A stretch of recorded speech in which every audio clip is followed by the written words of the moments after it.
Good afternoon and good morning, everybody, and welcome back to the Blind Press YouTube channel and CoffeeStream number 289. Holy crap, what the hell am I going to do for the 300th one? I have 11 episodes to figure that out. Well, 10 now because the 11th one has started. Anyway, I hope everyone's having a good Tuesday. I am back after having Logan home yesterday. It was just more of a preventative thing. He just had the cough.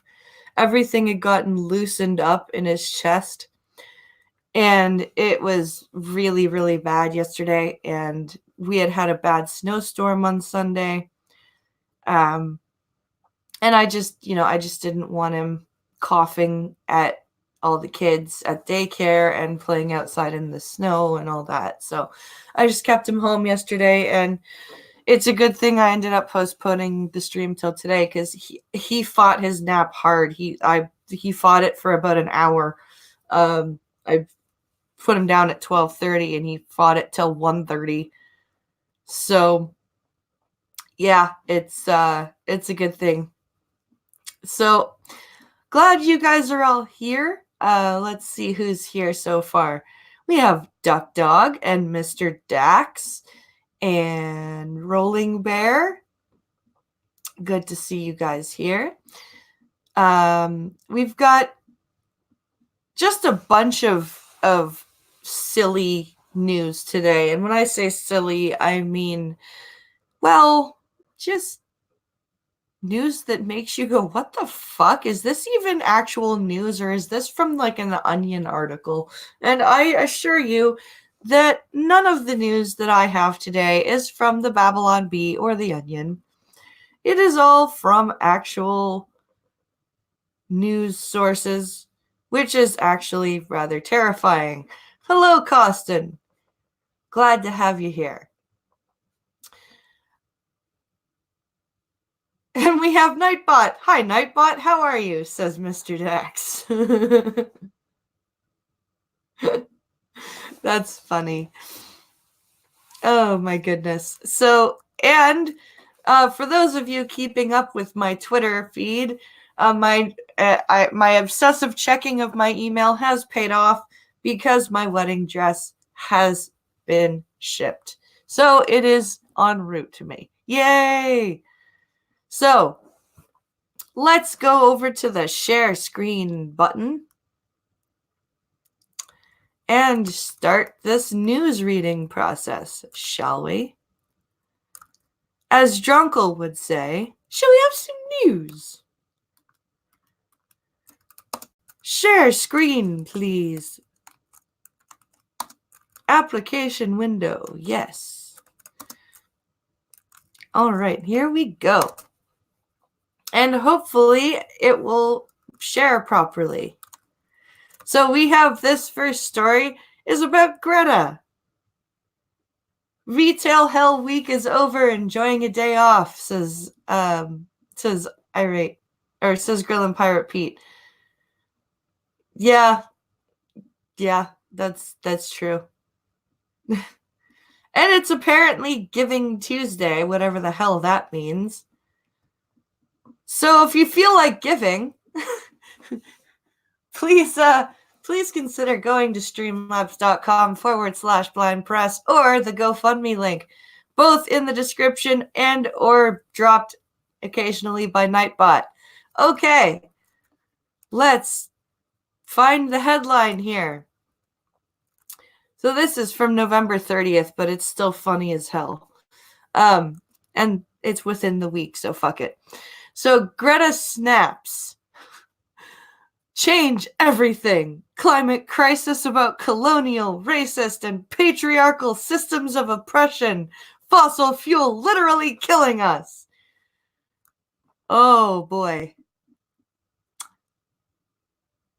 Oh boy.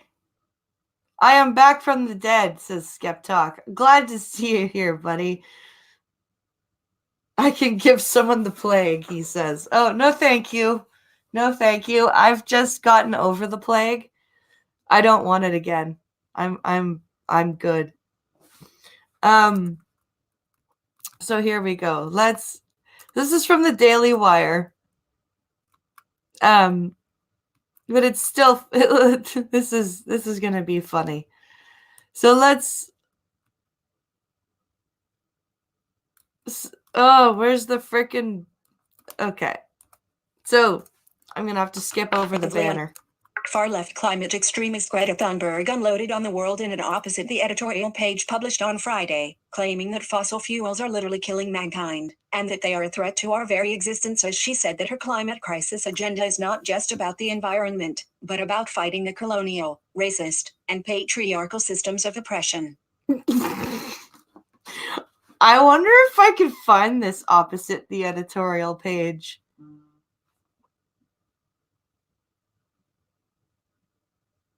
That would be funny. Let's Greta went full gender studies. Never go full gender studies, says Mr. Dax. Yeah.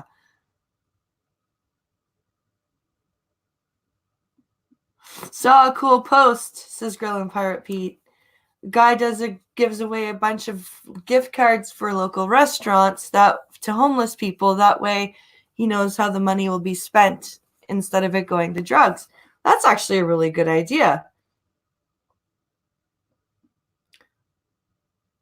That's really good. That's actually smart. It would be so great if little Greta would just shut the fuck up. Yeah, it would. Let's jump over this banner. Opposite the editorial page published in Project Syndicate, Thunberg and two other far-left climate activists attacked world leaders over their pro-capitalist policies, writing that the politicians let the profiteers continue to exploit our planet's resources and destroy its ecosystems in a quest for quick cash that threatens our very existence. Okay.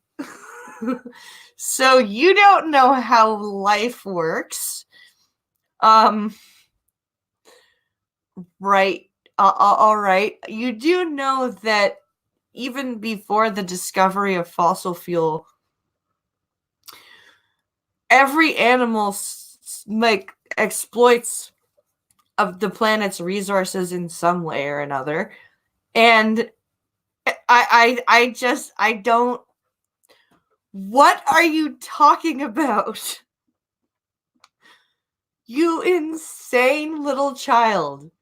You know, if you went to school for a while, you might actually understand how some of this shit works.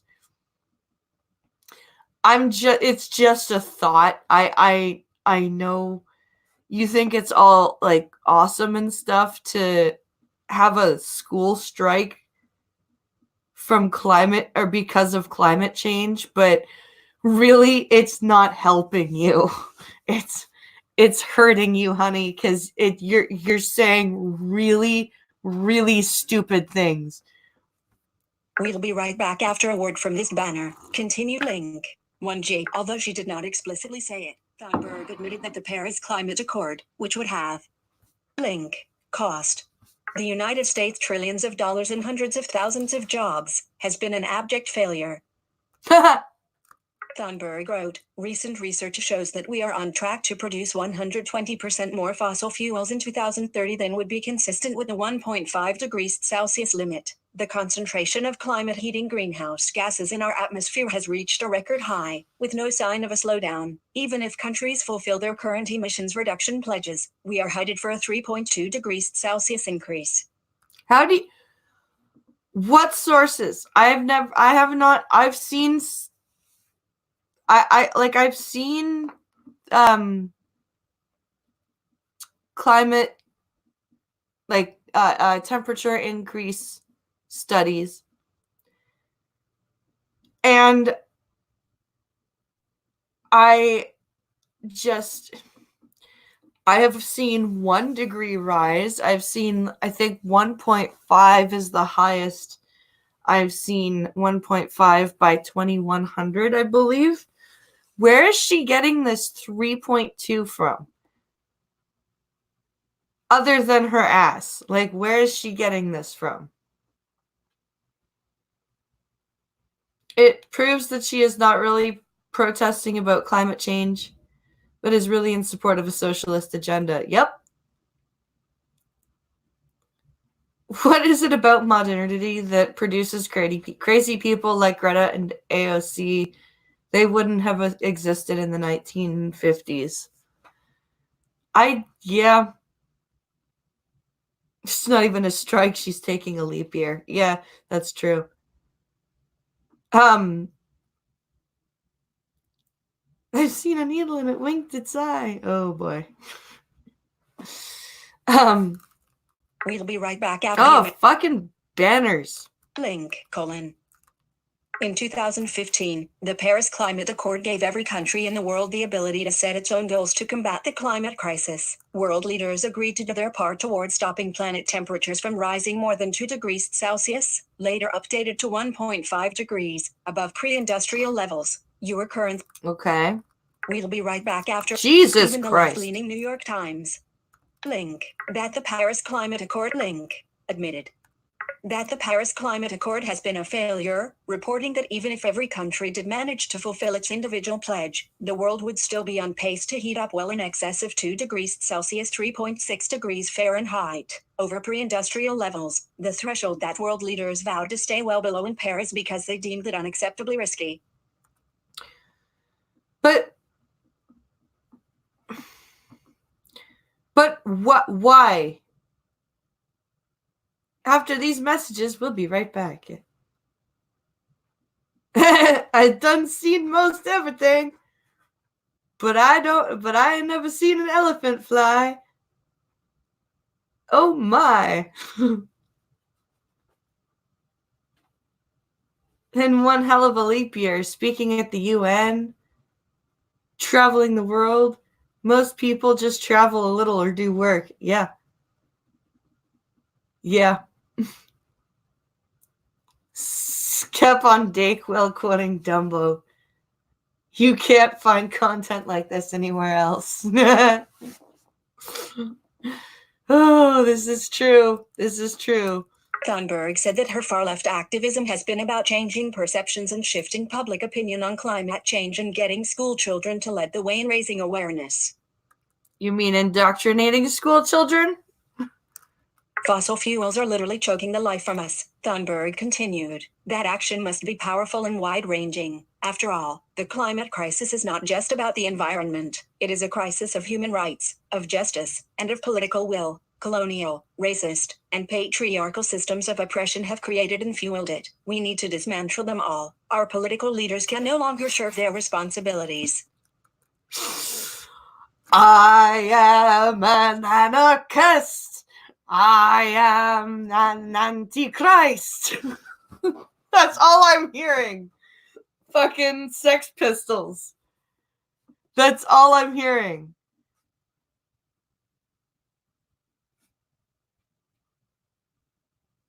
Why would I listen to a high school dropout about climate change, says Cult of Krill? I don't know. Skeptalk says, I only listen to them about computers. Thunberg said that her goal in her climate resistance movement is to change everything. Climate resistance? You can't resist climate. I think you mean climate change. Climate resistance. What does that mean? You're gonna resist climate. Okay.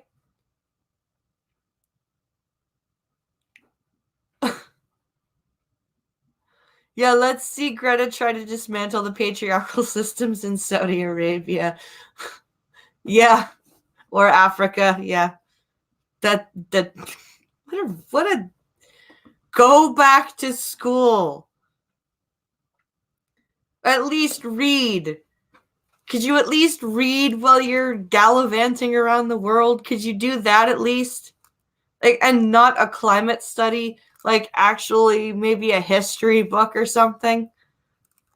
So we will keep up a steady drumbeat of strikes, protests, and other actions, Thunberg added. We will become louder and louder. We will do whatever it takes to persuade our leaders to unite behind science so clear that even children understand it. Unite behind science.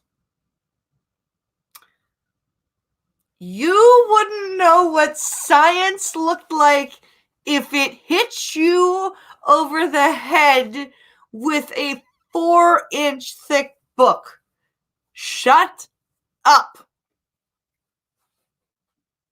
Spell science, Greta. Fucking spell science. Hi, Lindsay. How are you?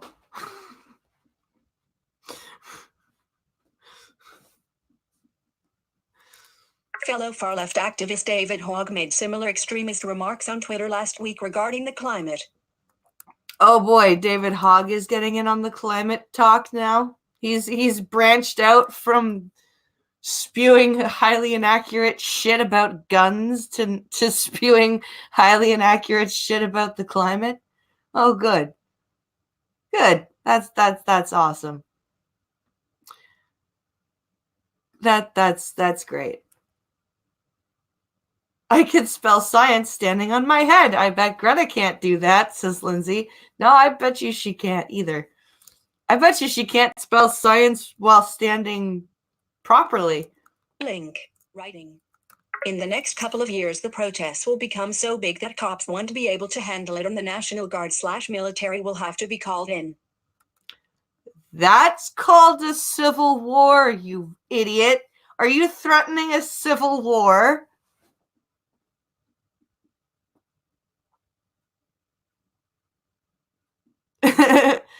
David Hogg back in the limelight.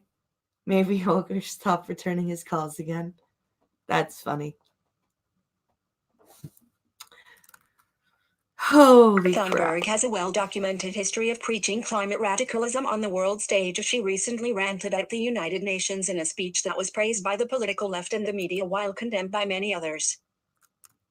My message is that we'll be watching you. This is all wrong. I shouldn't be up here. I should be back in school on the other side of the ocean, Thunberg began. Yet, you all come to us young people for hope? How dare you? You have stolen my dreams and my childhood with your empty words, and yet I'm one of the lucky ones. People are suffering. People are dying. Entire ecosystems are collapsing. We are in the beginning of a mass extinction, and all you can talk about is money and fairy tales of eternal economic growth.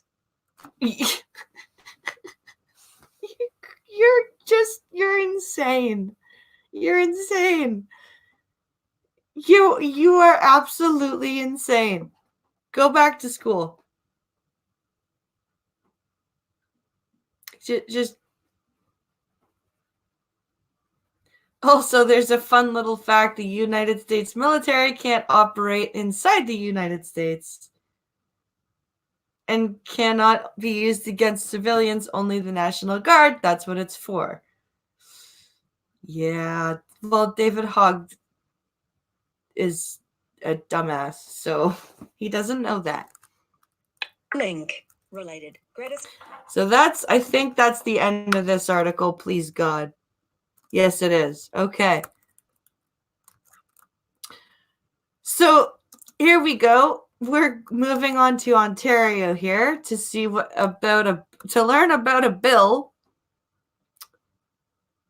Ontario introduces bill to protect farmers from animal rights activists.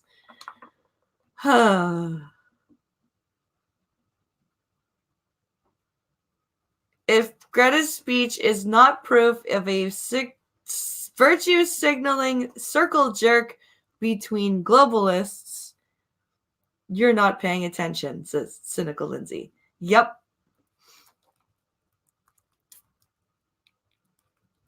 So, this is a picture of an animal rights activist spraying water, or is giving a water in a pit to a pig. She's giving water to a pig in a truck, because apparently the pig needs water, and I guess because it's going to a slaughterhouse, she's trying to make sure that the piggy is nice and hydrated before it gets turned into bacon. Okay, let's read this here. Toronto, new legislation introduced Monday in Ontario would create so-called animal protection zones with increased fines for trespassing, a move applauded by farmers but roundly criticized by the animal rights activists who say it targets them. Agriculture Minister Ernie Hardelman said the bill, dubbed the Security from Trespass and Animal Safety Act, would hike fines for trespass. David Hogg also thinks he can rewrite the Constitution. Yes, he does. So the animal rights people are pissed off because the government is trying to keep them from damaging property, basically, and interfering with business. And of course, the animal rights people are like, these are targeting zones, not protection zones. You were correct. Agriculture Minister Ernie Hardelman said the bill, dubbed the Security from Trespass and Animal Safety Act, would hike fines for trespassing on farms and food processing facilities and make it illegal to obstruct trucks carrying farm animals. Good. About time. Because this is getting stupid. The word bacon makes my mouth water. Thanks, Blind, says Lindsay. That was a wild pink hollow. That was indeed a wild pink hollow. Hello, chat. Do you want to... Oh. I'm leaving in a second. I just can't make sure email got sent. Ah. Oh, hello, Zombie Teddy. And that bank still hasn't gotten back to me. Of course not.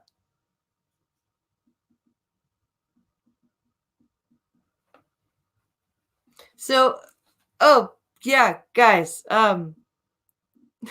We we now own a van. we have a minivan now. I actually haven't gotten to ride in it yet, or even see it, but we have a minivan now.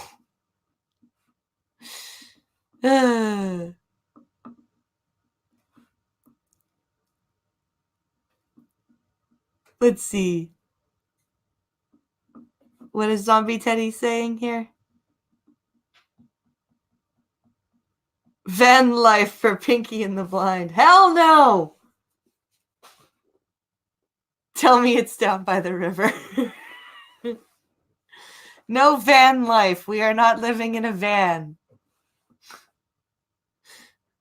We kill each other. We try to kill each other, and we live in a house. I will say this, it really does have 700 cup holders. It does it? In the front alone, there are 7. Like, in the front seats, there are 7 cup holders. What the for the 7 people that will be sitting in the 2 seats.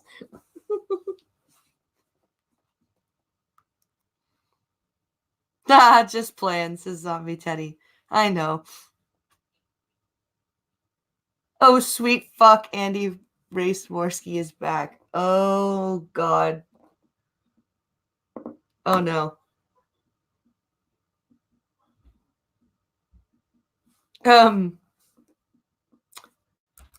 Let's see.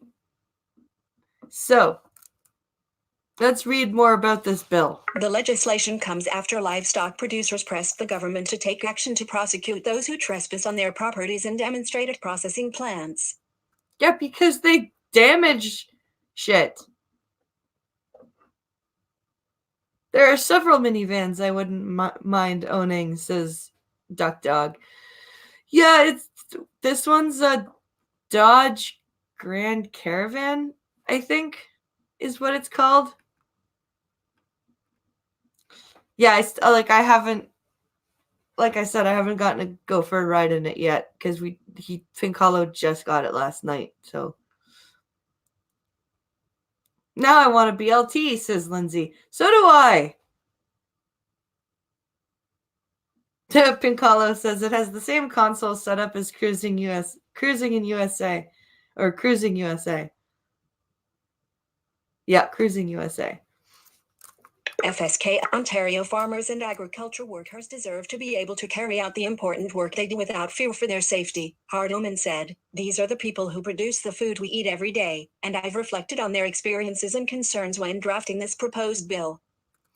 Yes, but you see, these animal rights activists don't want us to eat this food every day.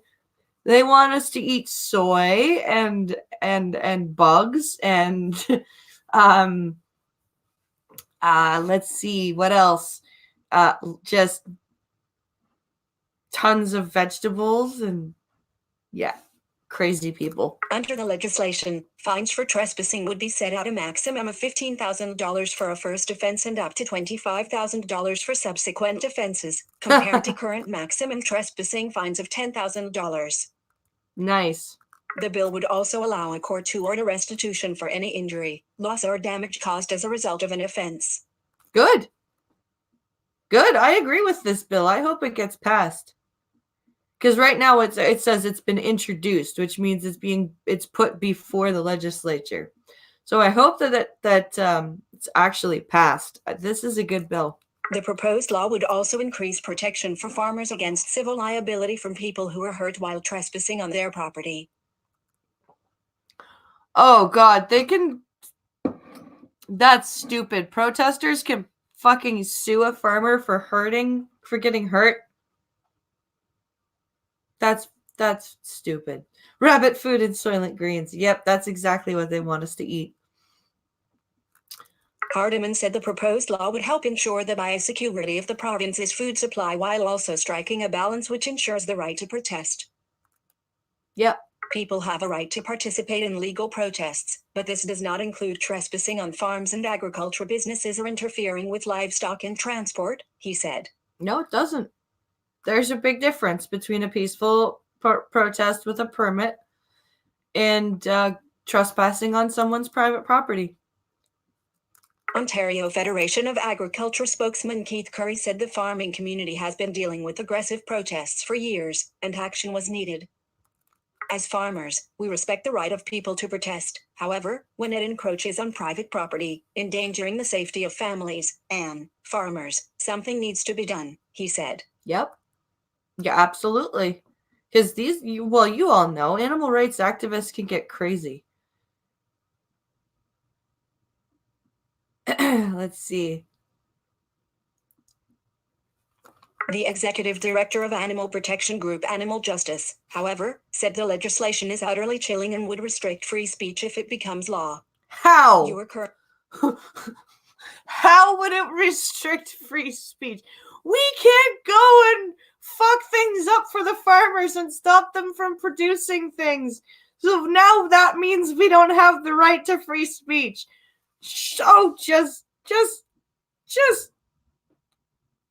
go away.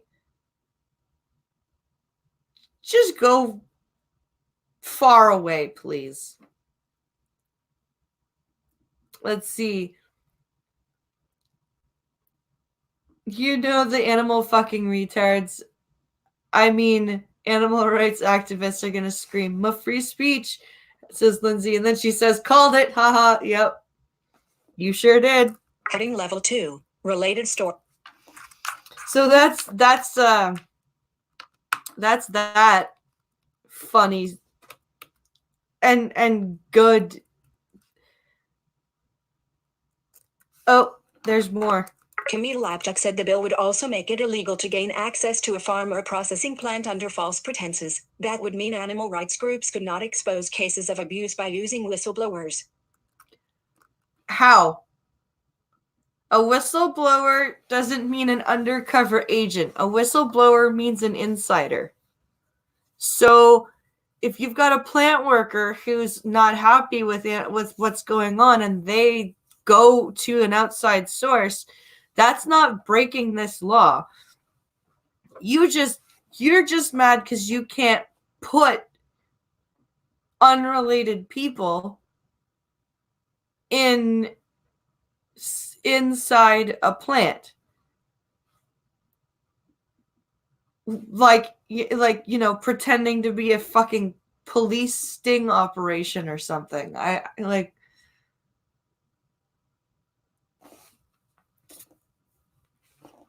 Oh God, no! They can't bike lock themselves to moving farm equipment and almost get killed like a bunch of retards.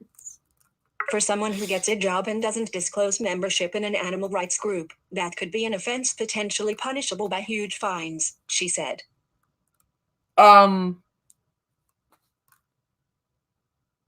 Okay, so if somebody legitimately gets a job and is an animal rights activist and there is legitimate abuse going on and they go to the proper authorities, not to the crazy animal rights groups, but to the proper authorities, you think that they're going to get fined? Are you serious? Because that's mind-bogglingly stupid. I know. Anita Crines, founder of the vegan advocacy group Toronto Pig Save, said part of the new bill seems targeted at just a few animal rights groups, including hers. Well, then maybe you shouldn't be crazy and do illegal things. That's just common sense. In 2015, Crines gained notoriety after being charged for giving water to pigs on their way to slaughter. She fought the mischief charges all the way to trial, where she was found not guilty because a judge found she didn't harm the animals or prevent them from being slaughtered. FSK. The new bill proposes to prohibit interfering or interacting with farm animals being transported by a motor vehicle without explicit prior consent, the government said. And that's fine. I think that's fine. Crines, who has been bearing witness to animals in transport trucks on their way to slaughter since 2011, said she's not about to stop now. Bearing witness to transport trucks laden with animals for slaughter since 2011. Is that like train spotting?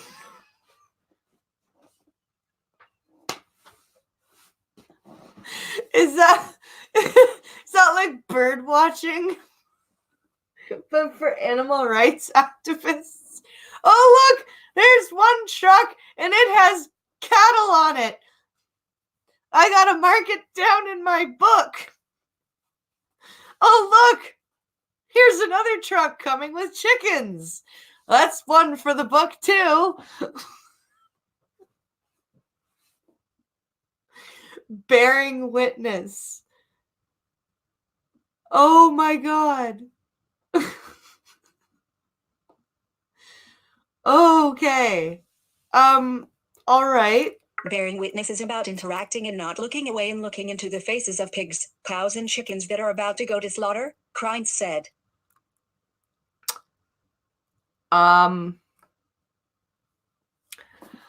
Why do you do that to yourself? Because you're the only one that's really knowing what's going on.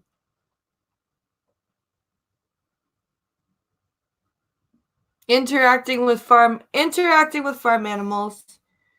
So she should have been charged with tampering with food because who knows what was in that water. Good point, Pinkalo.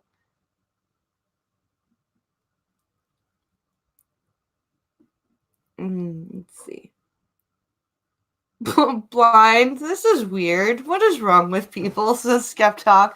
I don't know. I really don't.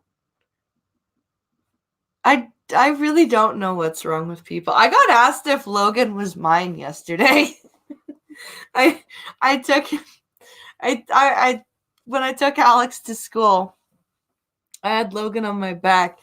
In one of it sounded like they were like 5th or 6th grade kids was like, wait, you have a baby too? I'm like, yeah. That's yours? I'm like, yeah. It's Alex's brother. It's like, It's like and that's not the first time. Like I've been at the park with them, and people be like, "Oh, is that your nephew, or are those your brothers? Are those your little brothers?" No, they're mine. They're calling me mommy. No, I'm their sister. They just call me mom. That's what happens. That we have this thing where I'm their sister, but they call me mommy.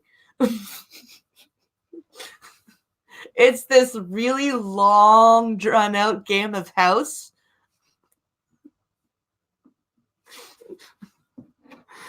Oh God, people are weird.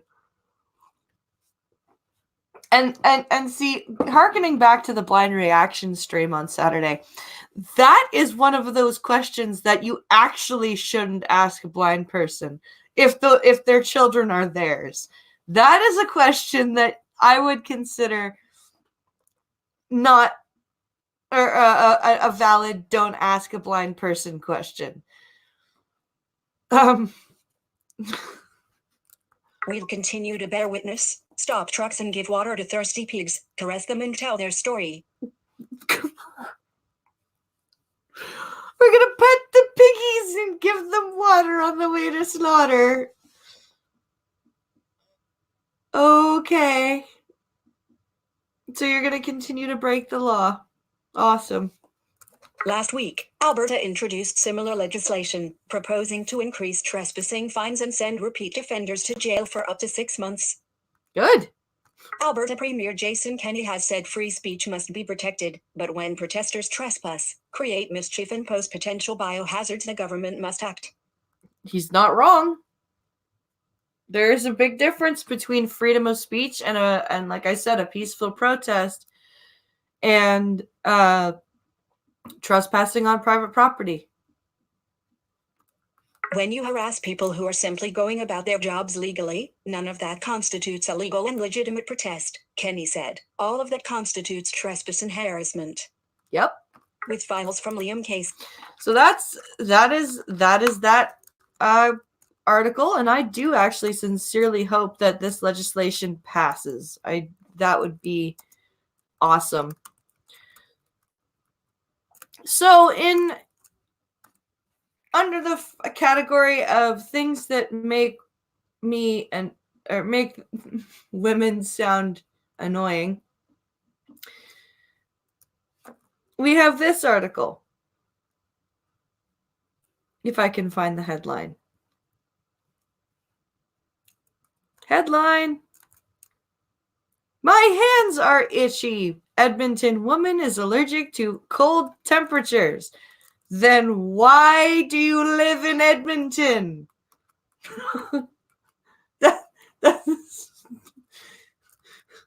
That's like, why do you live there? That's stupid. If you're allergic to cold temperatures, don't live there.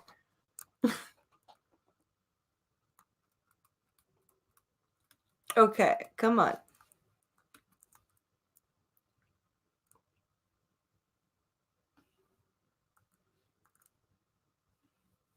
Where's this stupid story?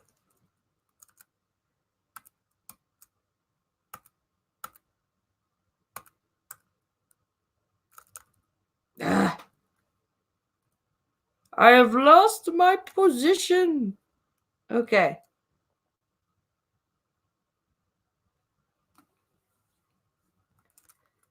Come on, Safari, behave. You've been good so far. Why are you doing this? Okay, here we go. So this was published yesterday. So, but I think it's still something to read about. All right. If I can get through all these damn links. Link. Reddit link. LinkedIn. Link. Email. Complimentary. Safari level 2. Link. Link. Heading level 4. Link. Fuck you. Why must you be so annoying? Okay. For that's when exposed to cold air. That's because for end of a woman in Edmonton is allergic to cold weather. iStock / for Emma Brown, living in Edmonton and its unforgivable winters are a health hazard. Then move. Edmonton gets brutally cold in the wintertime. Move. Web from HTTP. Vertical from HTTP. Text 14 point dot close. Press close. Toggle button. 1. Virus alert. Web content. Go away. Close tab. Stop trying to tell me I have a virus. I know you're lying. Vertical splitter. Jewish student should.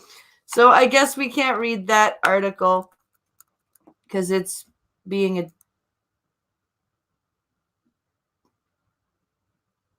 Our hands dry and they itch. Maybe a hand lotion would help. Yeah. She's allergic to having a brain, says Cryptic. I agree. Yeah, apparently that stupid sounds like she needs some Gold Bond hand moisturizer. Yeah, it does. I'm kind of glad I can't read that article because that's just dumb. Move or hand lotion. Those. Here's a really aggravating story that I found yesterday. Where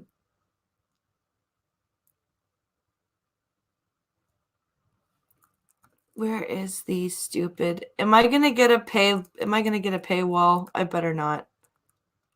Because I really wanted to read this story.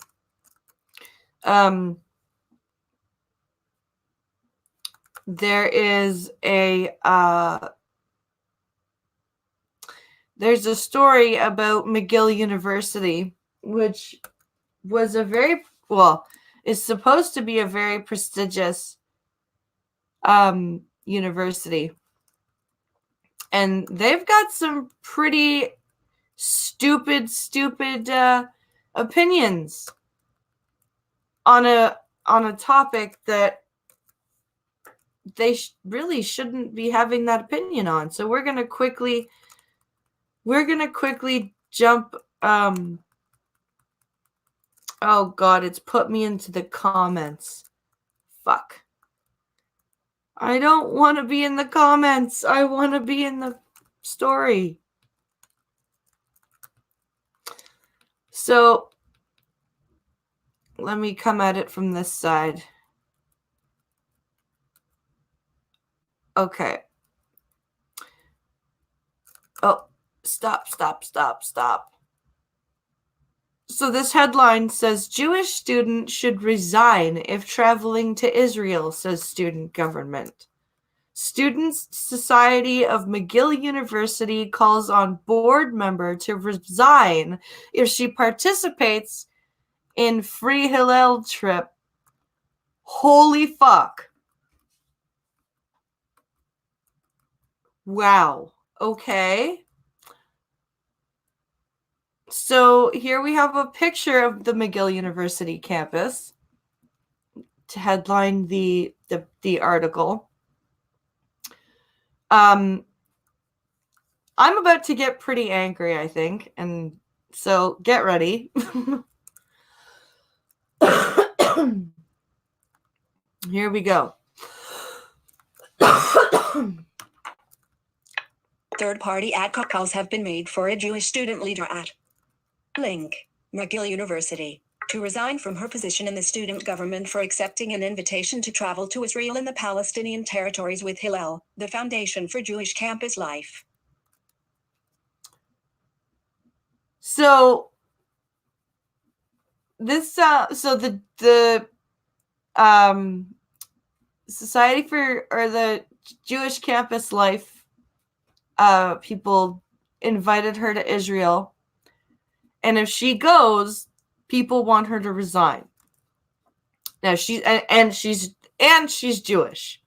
Jordan Wright, who represents her peers on the Students' Society of McGill University, SSMU, Legislative Council and serves on the Society's Board of Directors and was invited to participate in a trip called Phase 2, Phase that is being offered by Hillel Montreal, said over the weekend that she will travel to Israel and she will not resign from her positions. Good. She shouldn't have to. And she has every right to travel to Israel. And anybody who's anti-Israel who wants her to resign should fuck right off. That's Read more related articles. List. Let me skip Two through items. this part here. So far, big busy. Bullet 1 of 2. Bullet. Link. Blah, End blah, of list. blah. I want List the rest one of the story. Bullet. End of list.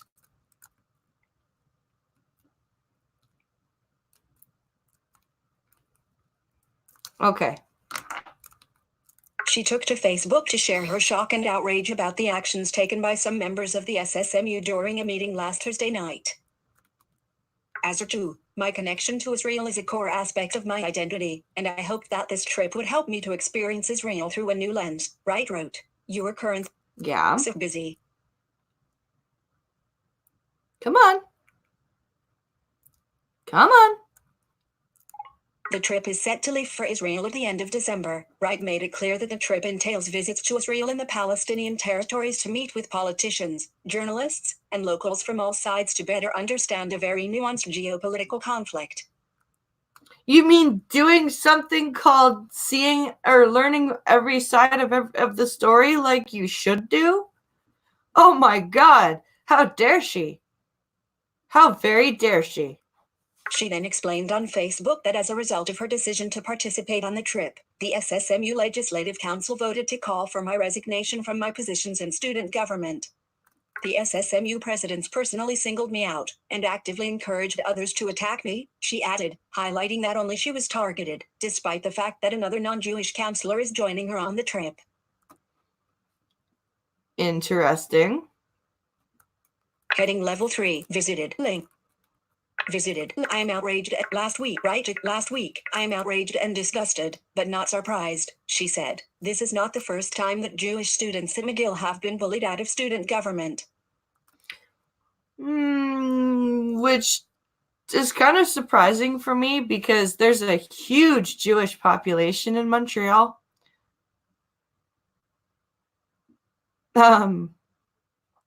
You know the left doesn't like you to listen to any other opinion other than their own, says Grill and Pirate Pete. That's true. Last week, the Science Executive Committee, which she is also involved in, voted to give me an ultimatum. Either I withdraw from the trip, or I resign from my position. If I do not resign, I am being implicitly threatened with impeachment upon my return. Jesus Christ. That's insane. Wright explained that year after year, we have witnessed student leaders at McGill University being targeted as a result of their Jewish and pro-Israel identities, and that this year, that student is me. You are currently on it. So being pro-Israel means you can't serve on a student. So being Jewish and pro-Israel, it's that's true. The biggest problem is anti-Semitism, and it's on the rise in Canadian universities. And it's because of this pro-Palestinian movement. Yeah, no, I'm not saying that she's lying. I'm just saying it's so surprising to me that in a city like Montreal, that Jewish students are getting this much pushback, because there is a huge Jewish population in Montreal. Yeah, this is insane. She emphasized that there is a double standard for anything that involves link Israel at McGill. In this case, controversy surrounding my participation in Hillel Montreal's trip resulted in a publicly humiliating witch hunt, repeated interrogations of my personal life, and me being placed under an intensely unfair microscope, she said. SSMU passed the International Holocaust Remembrance Alliance, IHRA, definition of antisemitism, which includes that holding Jews accountable for the actions of the Israeli government or holding Israel to a double standard is anti-Semitic. Wright said she feels that by scrutinizing only me for participating in a trip to Israel, SSMU is engaging in this kind of antisemitism by assuming I have to be held accountable for what the Israeli government is doing. Yeah. And not to mention, the Israeli government isn't starting anything. What the fuck is Israel supposed to do? Just let Palestine do what they're doing? Like I said this on the last Wednesdays with Skep. The analogy I have with Israel is they are the abused person in a relationship who's finally had enough and is freaking, just reacting to their abuser, and everyone around them is going, well, why are you doing that? You should just let him beat you. What? What? No. Fuck off. That's not how that works. That's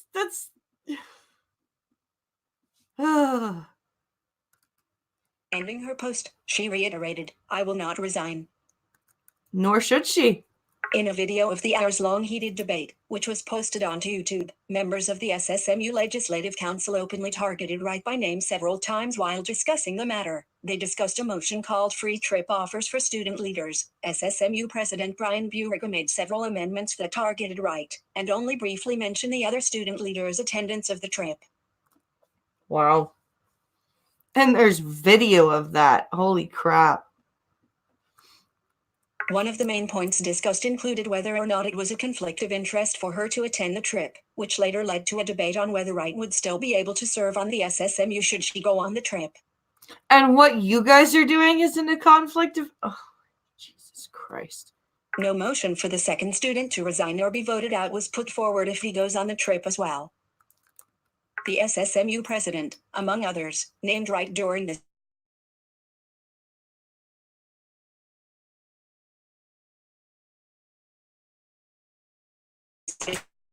one of the main motion of the second student, the SSMU president, among others, named Wright during the student body on matter and said that Wright must take on a trip because of this apparent conflict of interest.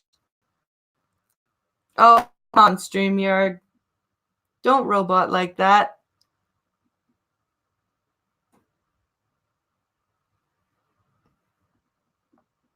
Don't play me like that. That's not cool. Okay.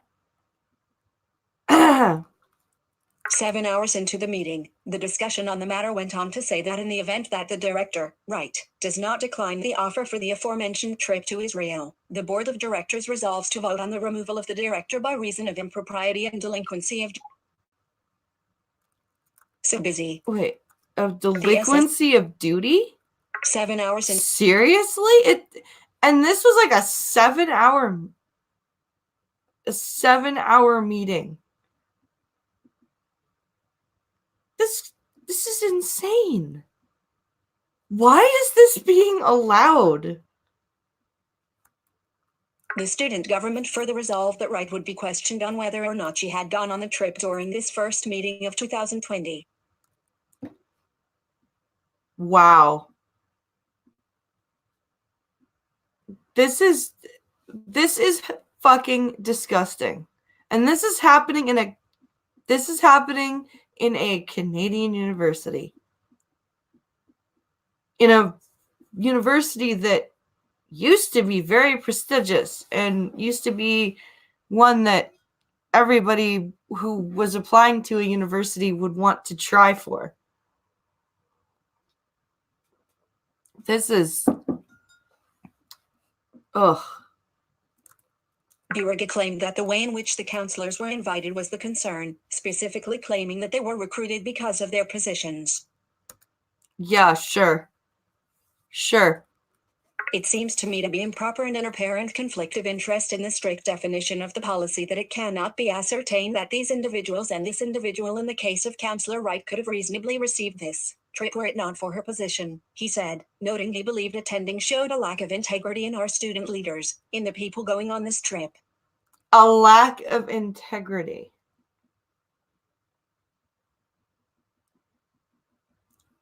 A 7-hour meeting for wrong think. It sounds like more like an inquisition demanding you repent for the sin of being a Jew. Yeah. It really does. In response, Rabbi Reuben Popko, co-chair of the Center for Israel and Jewish Affairs in Quebec, said it was obscene that Wright is being subjected to relentless harassment by the SSMU because of her attachment to Israel. It is. Clearly, the SSMU has not learned any lessons from its shameful attempts to impeach another of its counselors because of his Jewish identity in 2017, Popko said. While students engage in campus life to improve the quality of life on campus, we are once again witnessing misuse of the student government platform to exclude a Jewish student. This is insane. Yeah, this is absolutely harassment. He stressed that the SSMU's persistent abuse of power and displays of hostility toward Jewish and pro-Israel students are clearly not representative of McGill's mainstream student population. You are currently on. Popko called on McGill students to reclaim the SSMU from the ideological fringes and rebuild an open, tolerant, and inclusive campus environment. Yeah, I would agree with that statement. I would definitely agree with that call. McGill University Senior Director of Communications Pierre Bosso told the Jerusalem Post that with respect to the situation involving student leaders enrolling in Hillel Montreal's face-to-face program to visit Israel and Palestine, McGill University believes that diversity of opinion should be respected at all times. Then do something about this. He said that when McGill students do not feel safe on our campus because of their identity and or political beliefs, this becomes problematic and unacceptable given the university's values for openness, tolerance, and respect. Then do something about it. Don't just flap your gums. Hello, irate. McGill will unequivocally remain vigilant and steadfast in providing a safe and respectful learning environment, and we will take any proper measure deemed necessary to ensure that all members of our community feel safe, welcomed, and respected on our campuses, Bosso concluded. What are you going to do to protect Counselor Jordan Wright? What are you going to do? Or are you just going to let them impeach her when she comes back from Israel? Tags. Ugh, stupid people. Okay. Let's move on. Moving on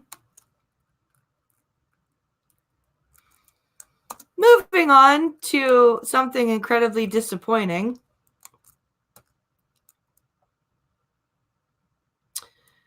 Billy D. Williams of Star Wars describes himself as gender fluid. The actor who first played Lando Calrissian in the 1980s said he's both feminine and masculine.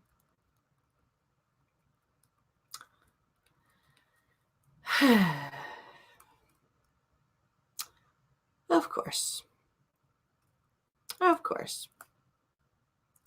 All right. Okay. Let's calmly and not ragingly read this article, shall we? Yeah. Billy D. Williams, the actor best known for his role as Lando Calrissian in the 1980s. Link. Star Wars. Films, revealed he identifies as gender fluid during. Link. A recent interview with Esquire. Black. Magazine. Williams, 82, described his legacy as a colorful character who doesn't take himself or herself too seriously. dude, you're a little old to be jumping on the bandwagon.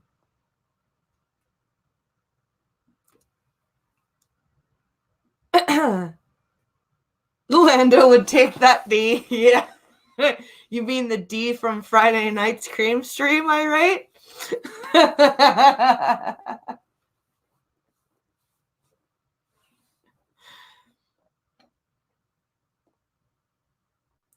That don't sound like...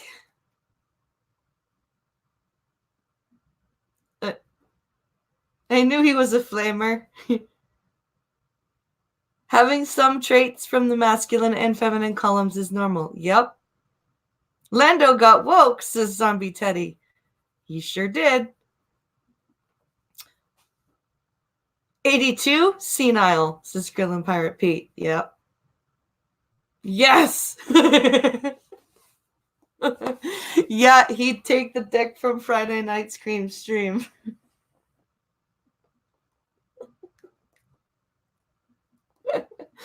And we'd get the same poor lady to describe it.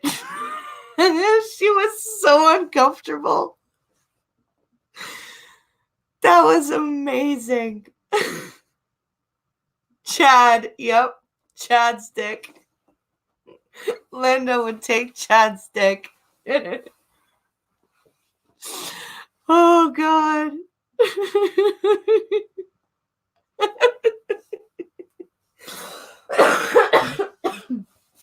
Oh, fuck.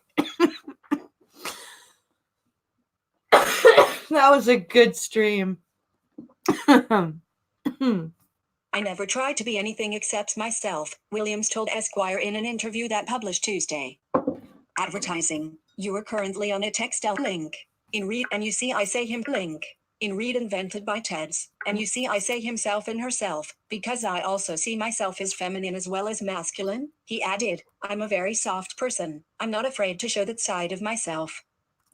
Okay, you can be a guy who's soft-hearted without going, I'm a herself and a himself and a thee and a zee and a zer. Oh. He would bend him like a pretzel. Yep. He sure would. Soft in the head after 82 years, maybe, says Maddie. Yeah, no shit. Williams reprised his iconic role as the smuggler turned Cloud City administrator in the upcoming installment of the space fantasy series, Star Wars: The Rise of Skywalker, which is slated to hit theaters on December 20th. Wait. What happened to young Lando? Who was fucking the droid? I'm confused. Did they kill young... Wait, where's young Lando? What happened to young Lando? I'm confused. Why is old Lando back? What happened? What happened? I'm very confuzzled.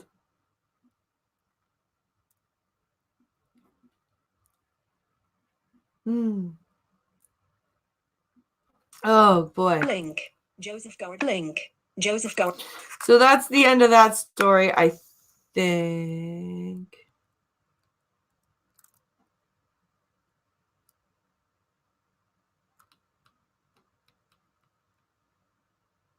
Yeah. Okay. So let's see. 1, 2, 3, 4, 5, 6, 7. Oh shit. We have a lot of stories left. Okay.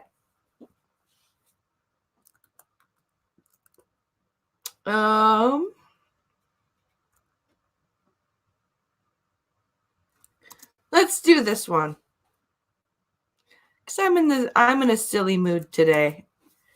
We'll save the one about Gorbachev tomorrow.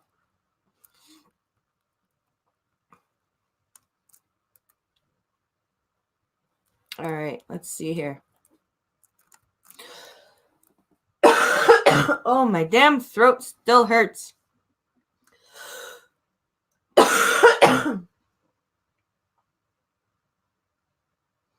This is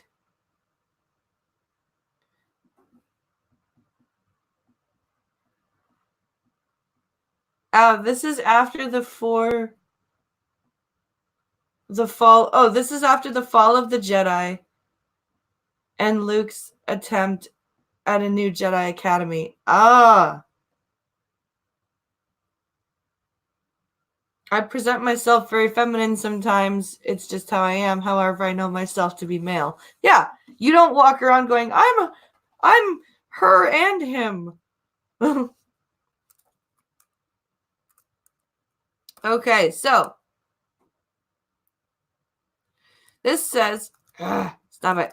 This says U.S. vows 100% tariffs on French champagne, cheese, and handbags over digital tax. Okay, then. So let's see. Come on, Safari, behave.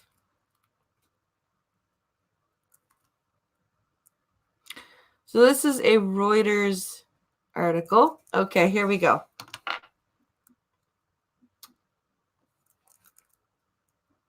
I'm a tomboy. That doesn't make me a him, says Maddie. Yep, same. Washington, Reuters. The U.S. government on Monday said it may slap punitive duties of up to 100% on $2.4 billion inches imports from France of champagne, handbags, cheese, and other products, after concluding that France's new digital services tax would harm U.S. tech companies. Okay, so you're going to put 100% duty tax on cheese and handbags and champagne? I'm sure that'll go over well. Expanded file photo. And the link. The U.S. Trade Representative's Office said its Section 301 investigation found that the French tax was inconsistent with prevailing principles of international tax policy and is unusually burdensome for affected U.S. companies, including Alphabet Incorporated, Google. Oh, poor Google. Link. GOOGLO. Facebook Incorporated. Link. FBO, Apple Incorporated. Link, Apple Incorporated. Link, and Amazon.com Incorporated. Link. U.S. Trade Representative Robert Lighthizer said the government was exploring whether to open similar investigations into the digital services taxes of Austria, Italy, and Turkey. Wow. They're just not taking shit from anybody with regards to trade, are they? The USTR is focused on countering the growing protectionism of EU member states, which unfairly targets U.S. companies, Lighthizer said. His statement made no mention of proposed digital taxes in Canada or Britain. And, well, they're trying to get Britain to be a trade partner if they leave the EU, and, well, it kind of makes sense that they're not addressing those right now. Advertisement.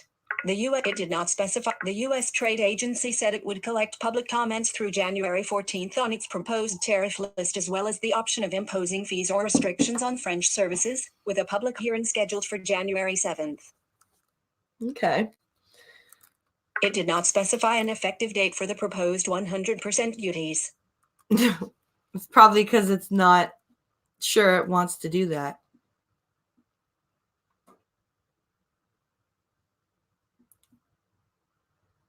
Worski's live? Holy shit.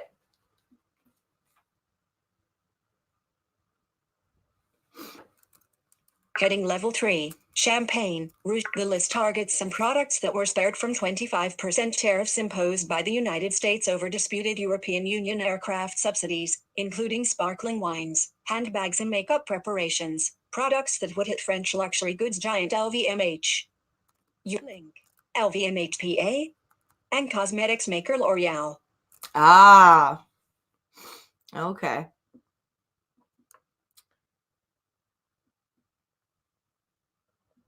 Link. Hard. Advertisement.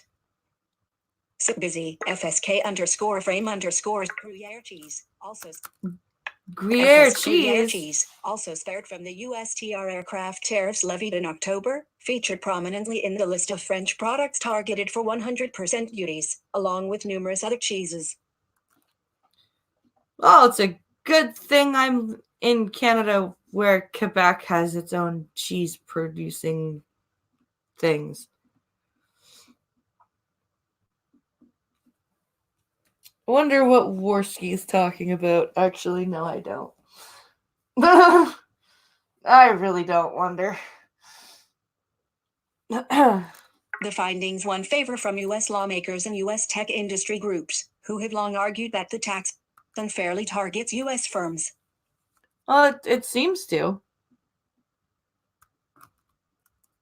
The French digital services tax is unreasonable, protectionist and discriminatory, Senators Charles Grassley and Ron Wyden, the top Republican and Democrat, respectively, on the Senate Finance Committee, said in a joint statement. Oh my God, a Republican and a Democrat agreed on something? Holy shit. Oh, he's talking about COPPA? Oh, of course he is. The 9-year-old Quebec cheddar is the best. Yeah. Yeah. Spokespeople for the French Embassy and the European Union delegation in Washington could not immediately be reached for comment. But prior to the release of the USTR's report, a French official said that France would dispute the trade agency's findings, repeating Paris' contention that the digital tax is not aimed specifically at U.S. technology companies. Your current button. Well, you're getting, I don't know, it seems pretty protectionist. Probably trying to start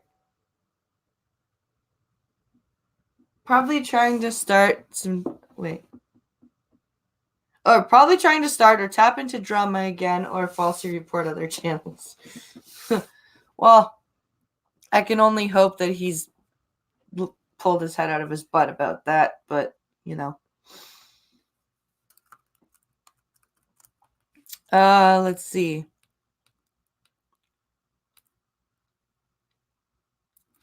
So we're going to take a look at this opinion piece about Andrew Scheer apparently shunning the first openly gay conservative MP.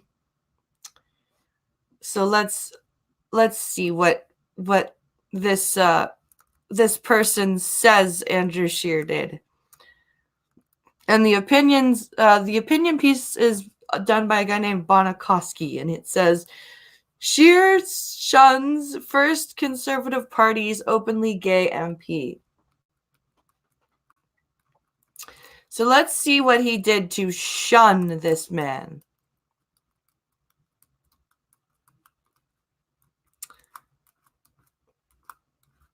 Let's see here.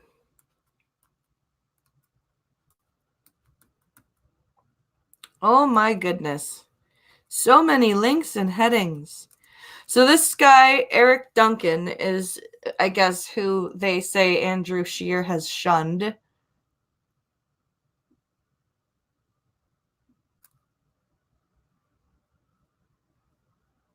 Let's see. The drama is on the menu. Yeah. Let's see.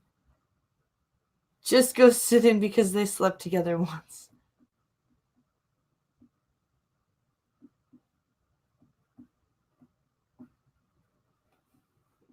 Let's see.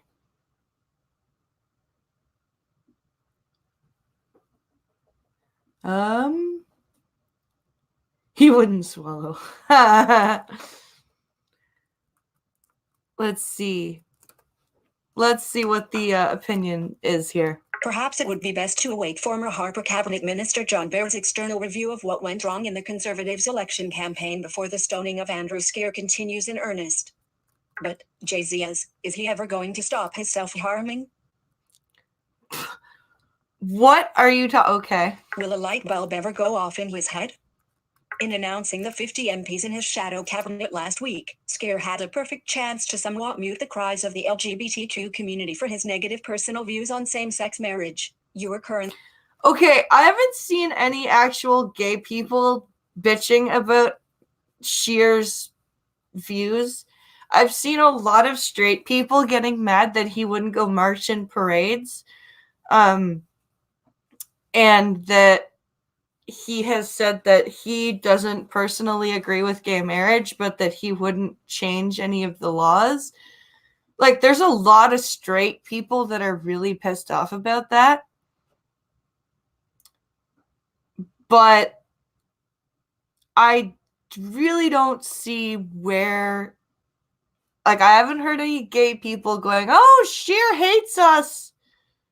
You know, I don't know. In his new caucus, Scheer has a young, bright, openly gay MP named Eric Duncan, a rookie representing the Eastern Ontario riding of Stormont, Dundas and South Glengarry. Story continues. Frame, but Scheer shunned him. He shunned him? Why? Because he didn't pick him for his cabinet? He's a rookie politician! Why do you want a rookie in your cabinet? I wouldn't want a rookie in my cabinet, whether he was gay or straight or black or white or Spanish or Muslim or whatever. Get more experience and then we'll talk. YouTube video. Despite having the room for another opposition critic on his roster, and while some of the stoning, Scheer could not convince himself to have Duncan sitting around the shadow cabinet's table with him. Yeah, no, he didn't pick him because he was gay, not because he was a rookie. That's totally it. It's only because this dude is openly gay that Scheer didn't pick him. That's all. That's all it is. It's, you know, those goddamn faggots, get them out of my caucus. I don't want them in my cabinet.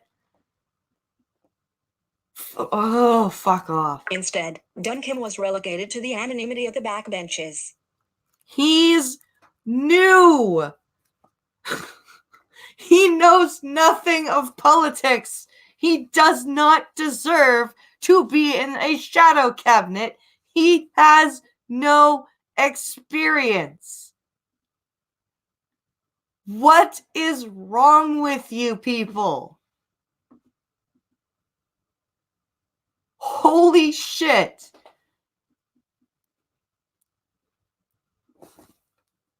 Now, if Duncan was as dumb as a post and an underachiever, Scheer might have a decent argument for not tapping his shoulder. But Duncan is neither. Even during the campaign that made him the party's first openly gay MP, Duncan was touting inclusiveness.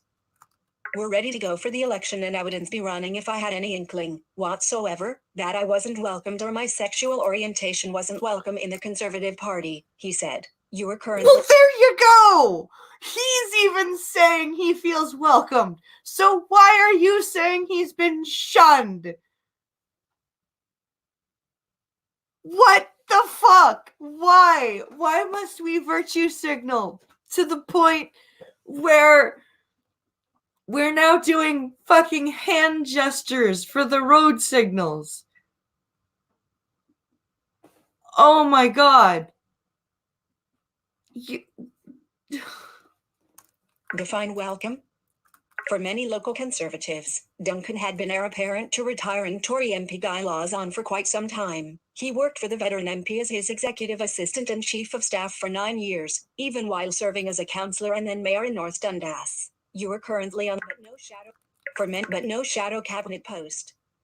Because he's just been elected as an MP.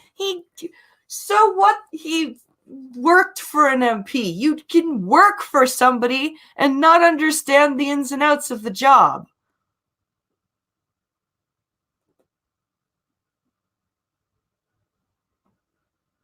Blue men are bad men, says Pink Hollow. You know the SJWs, says Grillin' Pirate Pete. Since you're too stupid to be offended, we'll be offended for you. BP, you should never miss the opportunity to play the victim card. That's true. MP-elect Eric Duncan raises his hands in victory with his predecessor and mentor Guy Lawson after winning the federal election in Stormont. Yeah, does this guy look like But no- he's shunned? Look at this picture. Does this guy look like he's shunned to you? Ugh. MP-elect SDSG underscore Duncan, end of MP Duncan, now 31, was one of the youngest when he was elected a councillor in his town at age 18. And then, at 22, he was elected mayor.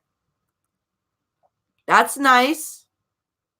Being mayor and being a member of parliament are two different things. You still need to get more experience before you can be in a shadow cabinet or a cabinet. You don't just get the fucking post because you're gay and you're an MP.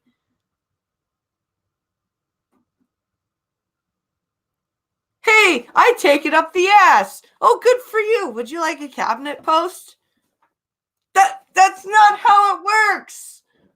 Fuck. Oh my god. Oh my god. He also made history as the youngest warden ever elected in his riding's 168-year history, and then the first warden to be re-elected consecutively. Good for him. He should make a very good MP and should be a very good cabinet minister someday. The fact that Duncan is also openly gay, a rare bird among conservatives, gave Scare the perfect opportunity to look less Puritan and immovable. He doesn't look Puritan and immovable. He just doesn't want to go march in pride parades. And quite frankly, we don't need another prime minister that does that. We need a prime minister that gets shit done.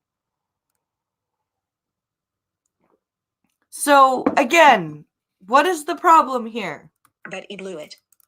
If Duncan had been tapped, it would have helped reverse the optics of Ed Fast refusing Scare's invitation of a shadow cabinet post earlier this week. You are current. Yeah, because optics is what matters. It's all about optics.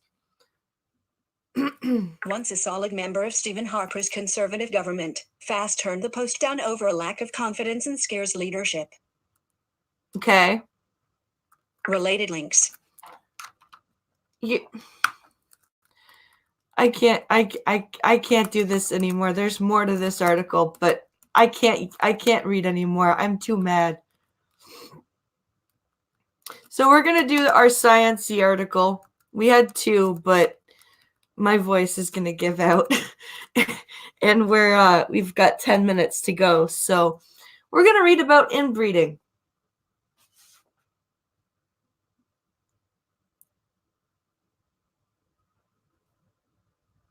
A real bird among conservatives. No, not a real burden on conservatives. A real bird among conservatives. A rare bird among conservatives. We don't need jobs or good health care. What we need is virtue signals. Yep.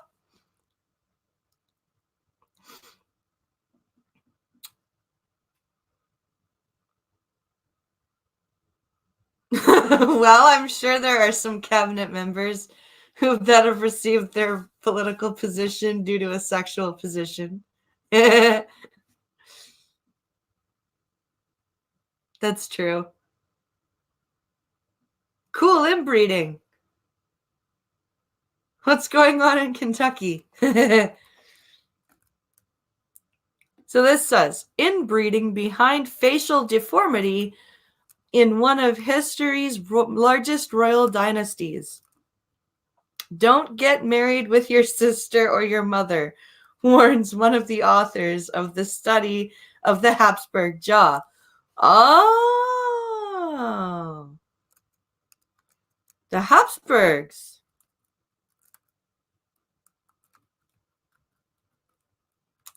Cool. So let's see here.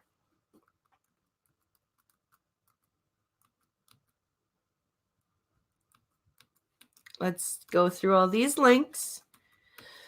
Link, link, link, link, link, link, link.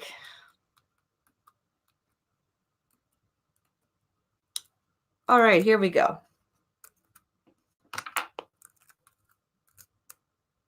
Cersei and Jaime Lannister, from Game of Thrones, were madly in love. They fiercely fornicated, passionately protected each other, and birthed multiple children. Play. They were also brother and sister. You were current. Yes, they were. And for some reason, Game of Thrones just had brother and sister having perfectly formed children. Okay. But while the fantasy show also includes fire-breathing dragons and the frozen undead, inbreeding in royal families is far from fiction. In fact, Link, a new study, reveals it played a part in creating one of history's ugliest rulers. Yeah? Researchers from Spain and South Africa say inbreeding is strongly correlated to the Habsburg jaw, a distinctive condition in the Habsburg dynasty of Spanish and Austrian families characterized by an oversized jaw, a large lower lip, and a hanging nose dip. Well, they kept picking from very small gene pools. What do you expect? You get ugly, crazy people. That's just how shit works.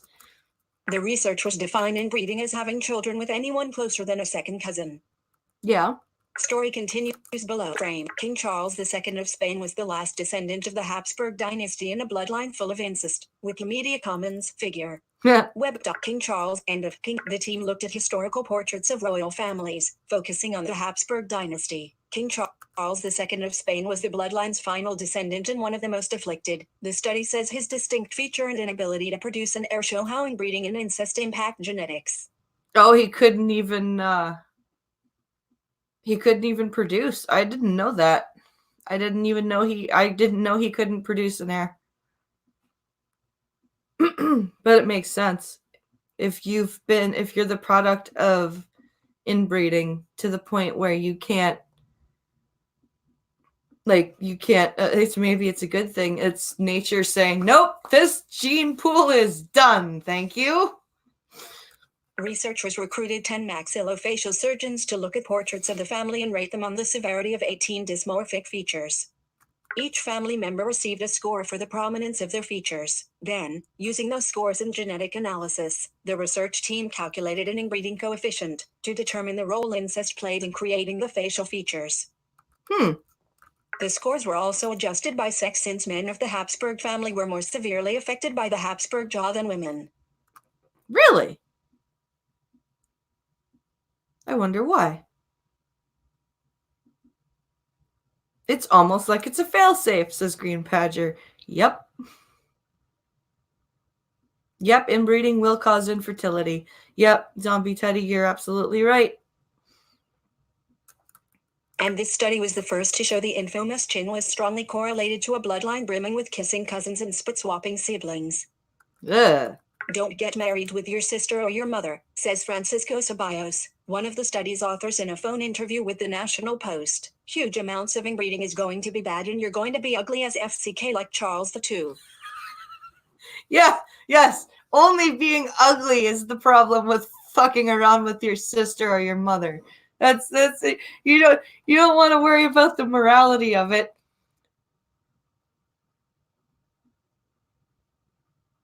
Oh God.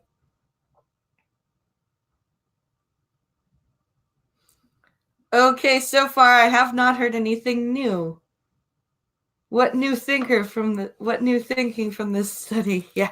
Don't get married with your sister or your semicolon. Link. Incest was a common tactic among royal families to retain power. For the Habsburgs, intermarriage and a huge amount of inbreeding protected the family's influence as successive generations occupied the throne of the Holy Roman Empire between the 1400s and 1700s. You are current. Yep. But my mother wife said I was handsome, says Mr. Dax. The study found that more than 6,000 individuals belonged to only about 20 sets of parents. Holy shit! That's insanely inbred. Oh my God. Gross. Gross. Link. Alex Quinn. Link. Just found out about Charles II of Spain and that family tree is a damn circle. You link. While inbreeding and incest don't always lead to deformities, it exposes offspring to more recessive genes instead of dominant ones. Yeah. To inherit a recessive trait, such as the Habsburg jaw, the child would need 2 of that gene, instead of just 1 dominant gene. We know height, weight, fertility, and survival are affected by inbreeding, Ceballos says. Families with higher inbreeding have less children and the children die sooner. Mm-hmm. Emperor Maximilian I.L., with his son Philip the Fair, his wife Mary of Burgundy, standing R, his grandsons Ferdinand I, Bartolomeo, and Charles V, and Louis II of Hungary. The family was riddled with incest. Wikimedia comment. So that's a picture of the family. The Holy Roman Empire with a whole bunch of laughing emojis from Pinkalo. Yeah.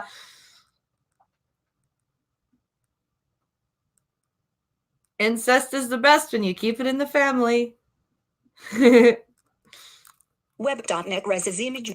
Emperor end of Emperor Ceballos points out for each 1% increase in inbreeding, offspring risk losing about 5 millimeters in height. It's no surprise then that Charles II was described as a shorter man and gained his own moniker, El Hechizado, which translates to the bewitched. Currently, other ugly family members, according to the surgeons, include Holy Roman Emperor Maximilian I, his daughter Margaret of Austria, his nephew Charles I of Spain, and Charles' great-grandson Philip IV. The researchers hope by studying royal families like rodents they can understand more about genetics. Ceballos goes a step further, calling inbreeding the holy grail of genetics. Ew. You walked back into a study about the Habsburgs and how inbred they were. Check. At least if you can't keep it in your genes, at least keep it in your genes. They call those evergreen trees.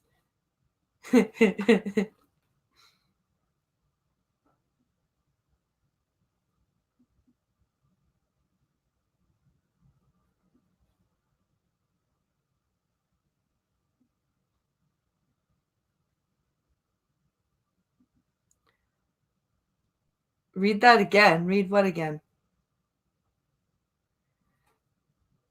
The Kentucky boy who left his new wife for or because she was a virgin.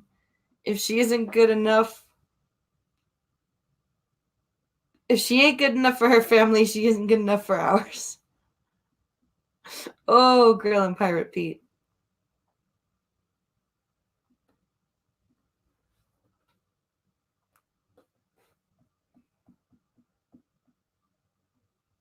Oh, voiceover.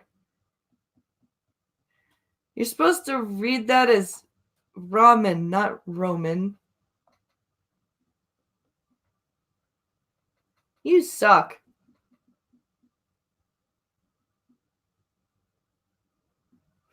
You suck, voiceover. Anyway. Inbreeding is a door to study the genetic architecture of traits, of any trait, he says. When a trait has a dominant component, it can be affected by inbreeding, and we've started seeing traits like height have a deep dominant component. King Charles II was the end of the Habsburg era, being unable to produce an heir and dying with distinct features that may have been connected to widespread inbreeding in his family. Wikimedia Web King Wikimedia end of King. However, the authors note the study had a small sample size, which means the Habsburg jaw could have been random, although the scenario is unlikely. Well, generally humans don't inbreed. Yes, I know. I reread it. Roman Empire, not Roman.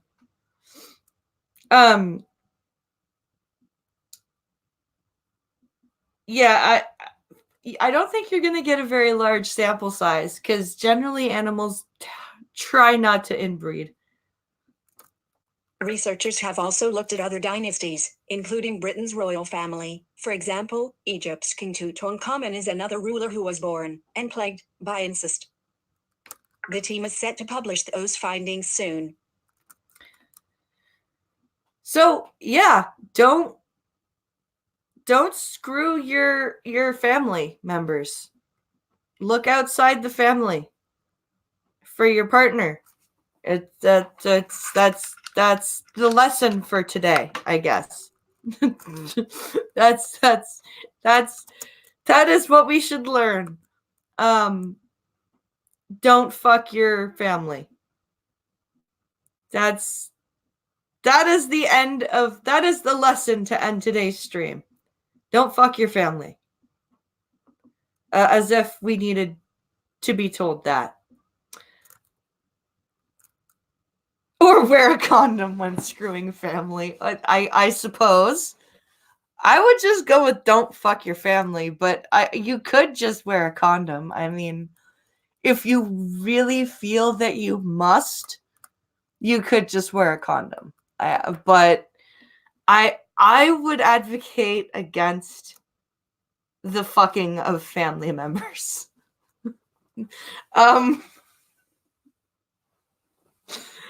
On that note,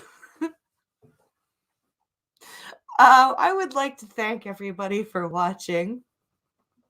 I hope you all have a fantastic rest of your Tuesday.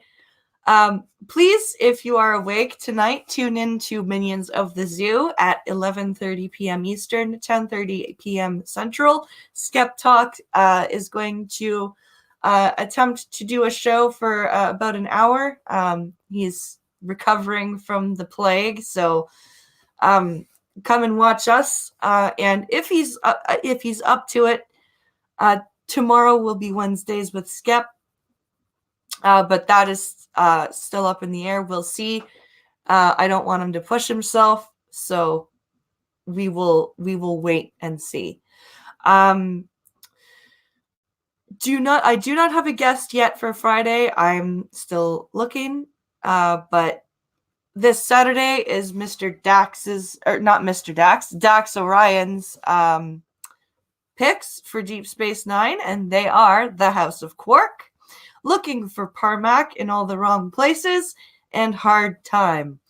So those are going to be some good episodes. That's at 5 p.m. Eastern, 4 p.m. Central on Saturday. So I hope everyone has a great rest of their Tuesday. And we'll see you tomorrow at noon for the coffee stream. Have a great day, guys.